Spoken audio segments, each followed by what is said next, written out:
Hi guys, मैं नीतीश कुमार जो बताने जा रहा हूँ झारखंड के अफवाह प्रणाली।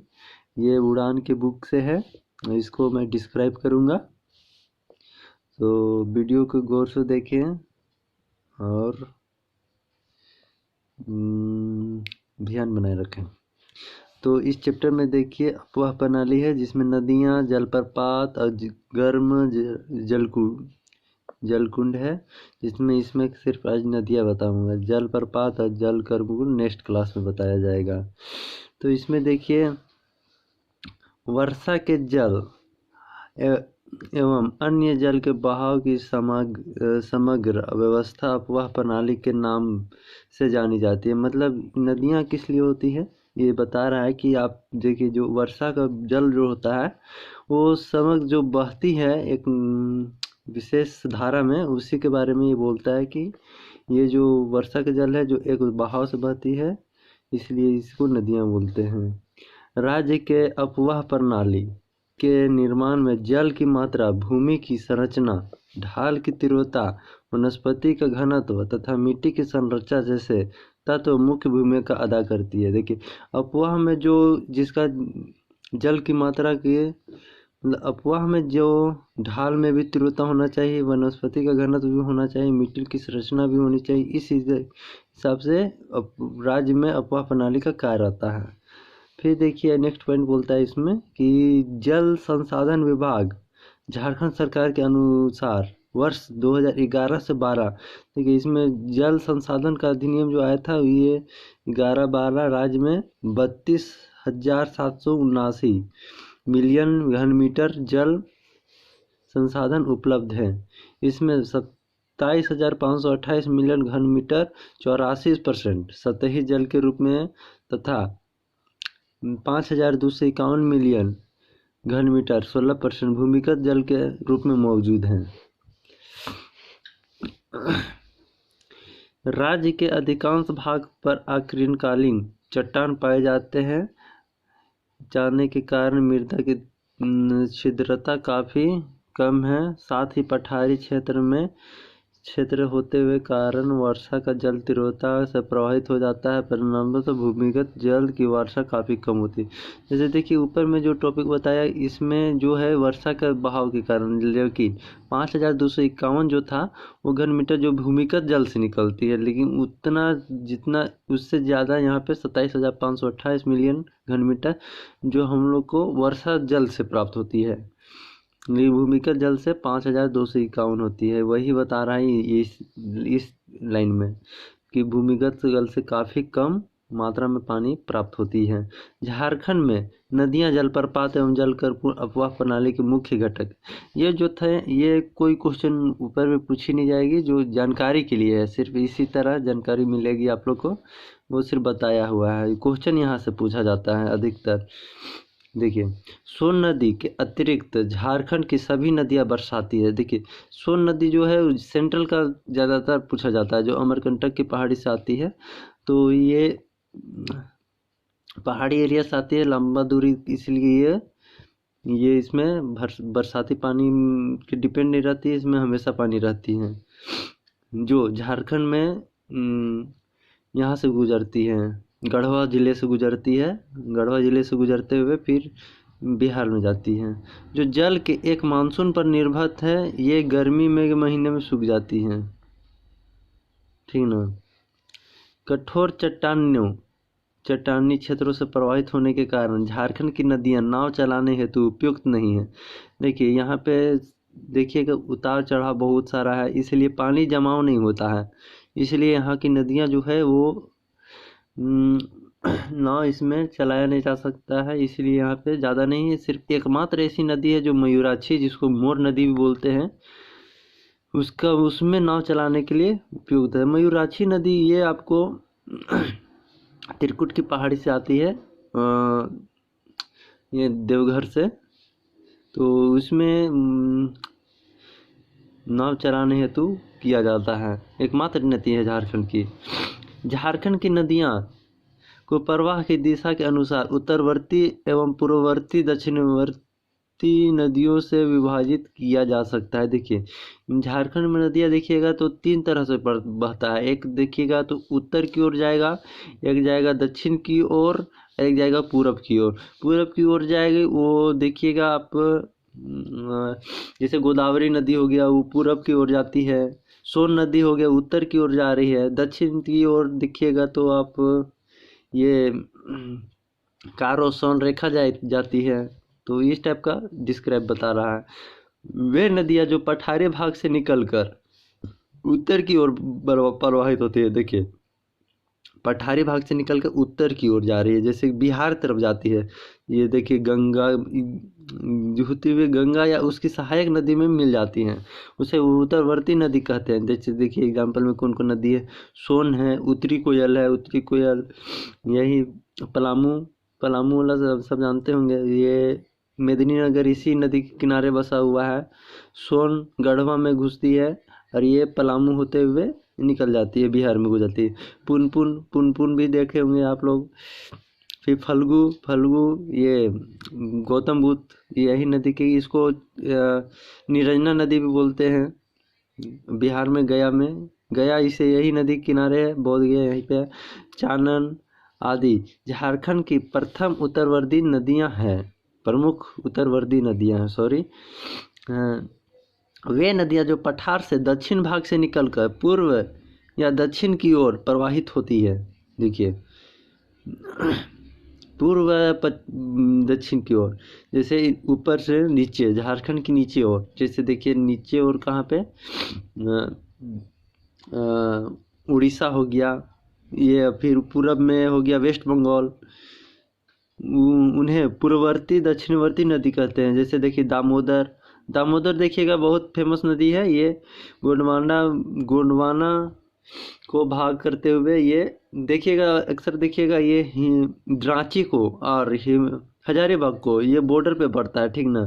तो कंफ्यूज मत कीजिएगा, पूछा भी जाता है क्वेश्चन कि रांची और हजारीबाग को कौन सा नदी काटती है, तो वो दामोदर नदी हो गया। सोनरेखा बहुत फेमस नदी है यहाँ की, इसी में हुंड्रू फॉल है। तो ये तो सबसे फेमस है, जो रांची से 45 किलोमीटर दूर पे है हुंड्रू फॉल। फिर बराकर नदी, हुंड्रू फॉल देखिएगा तो कितना मीटर है कमेंट करके बताइएगा। बराकर नदी, दक्षिणी कोयल, शंख, मयूराक्षी नदी आदि झारखंड की प्रमुख दक्षिणवर्ती नदियां हैं। फिर नेक्स्ट पेज में आते हैं। अब देखिएगा नदी के नाम। देखिए सोन नदी के बारे में बताएं, जो किधर बहती है, उत्तर की ओर बहती है, ठीक ना। देखिए यहाँ पे लिखा हुआ भी उत्तरवर्ती नदियाँ, ठीक है। इसका उद्गम होता है मैकाल के अमरकंटक पहाड़ी मध्य प्रदेश से होता है। मध्य प्रदेश में देखिएगा तो 3 नदी निकलती है, जो नर्मदा नदी वहाँ से निकलती है, सोन नदी इधर हो गया, ठीक ना। फिर यहीं से आप देखिएगा तो महानदी भी निकलती है। महानदी जिसके ऊपर एक बांध बहुत फेमस है, सबसे लंबा बांध है, वो है सबसे लंबा बांध है महानदी पर आपका हीराकुंड बांध, जो संबलपुर है। इस महानदी के किनारे संबलपुर बसा हुआ है और ये बंगाल की खाड़ी में गिर जाती है सोन नदी। देखिए महानदी, सोन नदी देखिए मैकाल के पर्वत से निकली, फिर ये गंगा नदी में जाके मिलती है। मुहाना इसका गंगा नदी में है। कुल लंबाई इसका 784 किलोमीटर है, ठीक ना। लेकिन क्वेश्चन कभी कभी पूछ देता है, अपवाह क्षेत्र में 9030 वर्ग किलोमीटर बहती है, ठीक ना। सहायक नदी इसका उत्तरी कोयल है। उत्तरी कोयल देखे होंगे, बहुत फेमस है, जो मेदिनीनगर में किनारे बसा हुआ है। मेदिनीनगर का खास नदी है ये। अपवाह क्षेत्र इसका पलामू और गढ़वा है, सोन नदी का। फिर दूसरा आते हैं नदी का नाम उत्तरी कोयल। जैसे अभी देखिए उत्तरी कोयल सोन नदी का सहायक नदी था, अब उसके बारे में डिस्क्राइब करते हैं। मतलब ये स्टार जो लगा हुआ है, ये समझिए कि आपका क्वेश्चन पूछा हुआ है, जो पिछला एग्जाम हुआ है जेएसएससी का, जेपीएससी का, या जो भी हुआ है झारखंड में जो एग्ज़ाम हुआ है उसके बारे में ये पूछा हुआ क्वेश्चन है, इसलिए ये स्टार लगा दिया है। उद्गम इसका जो रांची का पठार मध्य भाग से हुआ है। तो ये कभी कभी पूछता है कि ये पिस्का नगरी से भी निकलता है, कभी हम पढ़े हुए हैं इसलिए डिस्क्राइब बता रहे हैं कि ये कभी पूछता है। पिस्का जो है वो रांची में ही पड़ता है, तो ये रांची का पठार लिख दिया है मध्य भाग, लेकिन ऐसे देखा जाए तो ये पिस्का से भी निकलती है, पिस्का नगरी जिसको बोलते हैं। इसका दक्षिणी कोयल भी है जो वो नगरी से निकलती है। इसका मुहाना है सोन नदी, जो आपका यहाँ डाल्टनगंज होते हुए ये गढ़वा में जाके मिल जाती है। कुल लंबाई इसका 260 किलोमीटर है। और इसकी सहायक नदी औरंगा नदी जो है ना, वो होती है लातेहार यही नदी के किनारे बसा हुआ है औरंगा नदी। अमानत जानते होंगे, पांकी से फिर ये पांकी होते हुए आती है अमानत नदी और मिल जाती है किस में, उत्तरी कोयल में। अपवाह क्षेत्र इसका गढ़वा पलामू लातेहार है, ठीक ना, देख लिए। फिर नदी का नाम हो गया पुनपुन तो अभी बताए थे, उसका उद्गम स्थल हुआ पलामू, ठीक ना। मुहाना इसका गंगा में है जो सीधे निकल जाती है। इसका लास्ट में आपको मैप दिखा दूंगा जिससे आपको देखने में आसानी होगा। कुल लंबाई इसका 200 किलोमीटर है, ठीक ना। सहायक नदी इसका दादरा व मुहर्रर है, ठीक है। ये इम्पोर्टेंट नहीं है लेकिन लिखा हुआ है तो याद उसे इम्पोर्टेंट नहीं है, इतना छोटा छोटा नदी हुआ हो गया है सब, लेकिन इम्पोर्टेंट है पुनपुन। इसका उद्गम स्थल पलामू को पूछ देता है, मुहाना पूछ देता है। मुहाना, उद्गम और नदी का नाम, ये तीनों याद रख लीजिएगा। इम्पोर्टेंट नदी जो है उसका किलोमीटर कभी कभी पूछ देता है। इसका अपवाह क्षेत्र देखिए, चतरा, औरंगाबाद, गया, पटना पूछता नहीं है लेकिन हालांकि याद कर लीजिएगा। अपवाह उपनाम किकट और बामांगंदी। फिर देखिए नदी का नाम आ गया फल्गु। ये सब बहती है किधर, उत्तरवर्ती नदियां हैं, ठीक ना। फिर आपको दक्षिणवर्ती बताएंगे। फिर इसका फल्गु नदी का उद्गम स्थल हो गया छोटा नागपुर पठार का उत्तरी भाग, ठीक है। इसका मुहाना है पुनपुन, देखिए अभी पुनपुन नदी है, ये जाके किस में मिल जाती है, फल्गु में, ठीक ना। फिर सहायक नदी है निरंजना, लीलाजन एवं मोहना। देखिए निरांजना इसको कब पड़ जाता है पता है, एक नदी आती है जिसको लीलाजन भी बोलते हैं, वो जब जाके मिल जाती है तो इसको फल्गु से इसको निरांजना भी बोला जाता है, किधर, बिहार में बोला जाता है। ऐसे झारखंड में इसको फल्गु ही बोला जाता है, लेकिन कभी पूछ देता है कि फल्गु नदी को भी मतलब और किस नाम से जाना जाता है, तो निरंजना नदी भी ना जाना जाता है। और बौद्ध जी का जो ज्ञान की प्राप्ति हुई थी बौद्ध गया में, वो निरंजना नदी के किनारे और फल्गु नदी के किनारे हुआ था। जो दोनों में से कोई भी ऑप्शन रहेगा वो मार दीजिएगा। उपनाम इसका अतः सलीला। और विशेषता देखिए यहाँ पे विशेषता लिखा है फल्गु नदी का, उसका देखिए, पितृ पक्ष के समय स्नान एवं पिंडदान हेतु लोगों आते हैं, ठीक ना। और झारखंड में केवल उद्गम है इसका। पितृ पक्ष के समय, पितृ पक्ष समझते हैं कोई, देखिए पिंडदान जब होता है ना, जैसे राम जी जब सीता जी को मतलब ये पिंड, राम जी यहाँ कहावत कहा जाता है कि राम जी यहाँ पे पिंड दान करने आए हुए थे, इसीलिए ये नदी में ये खासियत है कि ये 4 महीना ही पानी रहता है, बाकी मतलब सूखा हुआ रहता है। इस नदी में कहावत है जो इस समय कहा गया था, पिंडदान के समय ही इसमें ये दिए सर, क्या बोलते हैं इसको, राम जी इसमें सराफ दिए थे, इसमें पानी नहीं रहेगी, इसलिए इसमें बरसात में ही पानी रहती है, बाकी सब सूख जाती है। ये अभी तक देखने को मिलता है। फिर देखिए नदी का नाम सकरी नदी जो है ये मार्ग मतलब झारखंड के मार्ग बदलने में बहुत मुख्यात नदी है झारखंड सकरी। इसका उद्गम स्थल जो है उत्तरी छोटा नागपुर का पठार है। मुहाना इसका गंगा का ताल क्षेत्र होता है।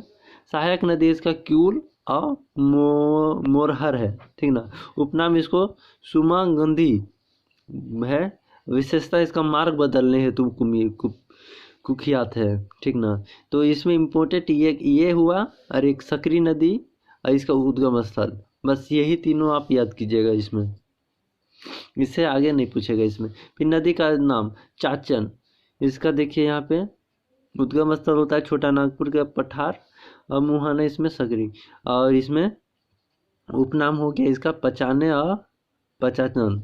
देखिए इसमें एक चीज बता देता हूँ मैं कि झारखंड कभी भी क्वेश्चन बनाती है ना, तो वो वही सब देखिएगा कि आप सिर्फ इम्पोर्टेंट फैक्ट देखिएगा, ये नहीं कि कुछ भी याद कर लिए, वो सब कुछ खास नहीं है।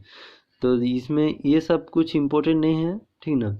ये इम्पोर्टेंट है, मार्ग बदलने हेतु कुख्यात नदी है और सकरी नदी, ये सब इम्पोर्टेंट है। चाचन ओसा इम्पोर्टेंट नहीं है। इसका देखिएगा अधिकतर नदियाँ देखिएगा छोटा नागपुर से ही निकलती है, तो आप एक यथी भी अनुमान लगा सकते हैं कि छोटा नागपुर उत्तरवर्ती नदी सिर्फ, ठीक ना। अब देखिए यहाँ झारखंड के पूर्ववर्ती और दक्षिणवर्ती नदियाँ, इसके बारे में डिस्क्राइब करता हूँ मैं। नदी का नाम यहाँ पे देखिए दामोदर। दामोदर बहुत इम्पोर्टेंट क्वेश्चन है, ठीक ना। ये कभी भी इसका सारा डेटा याद करने के लिए लायक है, एक बार स्क्रीनशॉट मान लीजिएगा, बुक होगा तो बुक खोल के आप पढ़ सकते हैं। उद्गम स्थल इसका टोरी लातेहार में है। टोरी लातेहार जान भी करते हैं, टोरी ये एशिया का सबसे बड़ा बॉक्साइड ट्रांसपोर्ट करने में सबसे विख्यात जगह है टोरी, पूछा हुआ क्वेश्चन है। और ये लास्ट टाइम JSSC का एक्साइज में पूछा हुआ क्वेश्चन था इसका। छोटा नागपुर पठार का है ये, ठीक ना, मतलब ये पूछ सकता है ना, तो ये दोनों में से जो भी ऑप्शन दे देगा मार दीजिएगा, ठीक ना। मुहाना इसका हुगली।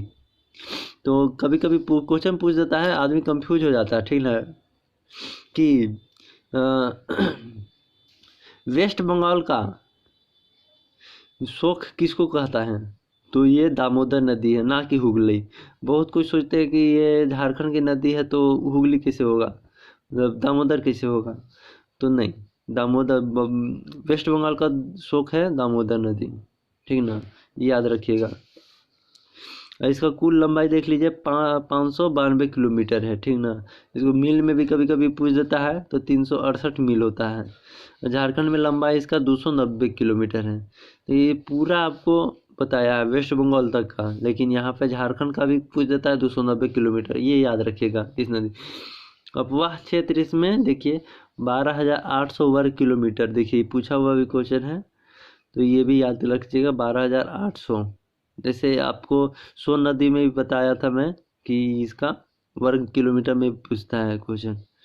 इसका देखिए सहायक नदी बराकर, बोकारो, कोनार, जमुनिया, कतरी, ये सब आगे बताऊंगा मैं। अपवाह क्षेत्र इसमें हजारीबाग, गिरिडीह, धनबाद, बोकारो, लातेहार, रांची, लोहरदगा, ये सब इसकी अपवाह क्षेत्र हैं। ये लातेहार से निकलेगा तो लातेहार, तो बोकारो, तो इसका बोकारो धनबाद तो कॉमन है, ऐसे ही याद हो जाएगा। फिर हजारीबाग अभी बताया था मैं कि ये दोनों पार्ट बांटती है हजारीबाग और रांची को। लोहरदगा लातेहार है तो लोहरदगा होते निकलता है। फिर गिरिडीह, फिर उपनाम इसको देव नदी या बंगाल का शोक, देखिए बंगाल का शोक भी बोला जाता है इसको। विशेषता झारखंड की सबसे लंबी और बड़ी नदी है और झारखंड की सर्वाधिक प्रदूषित नदी है। तो ये इम्पोर्टेंट क्वेश्चन है, झारखंड के सबसे सर्वाधिक प्रदूषित नदी है ये कौन, दामोदर नदी, तो कंफ्यूज ना कीजिएगा। फिर नदी का नाम सोनरेखा, उद्गम इसका हुआ है नगरी रांची से, ठीक ना। अब मुहाना इसका बंगाल की खाड़ी है, ठीक है। कुल लंबाई इसका 470 किलोमीटर है और इसका सहायक नदी है काकरो, कांची, खरकई। इसका उपवाह क्षेत्र रांची, सिंहभूम, उपनाम स्वर्णरेखा। और विशेषता इसकी जो है, यह इस नदी का रेत में सोना का अंश पाया जाता है। ये आपका मुख्य हिस्ट्री का क्वेश्चन है, लेकिन इसमें हकीकत में पहले ज़माने में सोना मिलता है, अभी भी मिलती है इसमें, इस नदी में। बंगाल की खाड़ी में स्वतंत्र रूप से गिरने वाली झारखंड की एकमात्र नदी है और रांची में हुंडरू जलप्रपात का निर्माण करती है। तो ये सारा फैक्ट इम्पोर्टेंट है। इसका जो सहायक नदी है कांची खरकई भी पूजता है। इसका लंबाई 470 किलोमीटर है, बंगाल की खाड़ी में है, गिरती है, और नगड़ी रांची से निकलता है स्वर्णरेखा नदी। तो ये इम्पोर्टेंट फैक्ट है, इसको याद रख लीजिएगा। स्वर्णरेखा नदी, दामोदर नदी, ये सब बहुत इम्पोर्टेंट क्वेश्चन है। झारखंड का सबसे फेवरेट क्वेश्चन है ये सब। देखिए नदी का नाम बराकर नदी, उद्गम स्थल छोटा नागपुर का पठार है। मुहाना इसका दामोदर नदी है। कुल लंबाई इसको 225 किलोमीटर है। अपवाह क्षेत्र इसका हजारीबाग, गिरिडीह, धनबाद है। ठीक है। बराकर नदी बहुत इंपॉर्टेंट क्वेश्चन है, ये भी बहुत सारा बार पूछा हुआ क्वेश्चन है। बराकर नदी इसका छोटा नागपुर का पठार में से निकलती है नदी, और दामोदर नदी में जाके मिल जाती है। और ये वेस्ट बंगाल में जाके मिलती है। इसका एक चीज़ है, वेस्ट बंगाल में जाके मिलता है। फिर इसका जो परियोजना है, ये सब बहुत सारा क्वेश्चन है जो नेक्स्ट परियोजना में बताया जाएगा।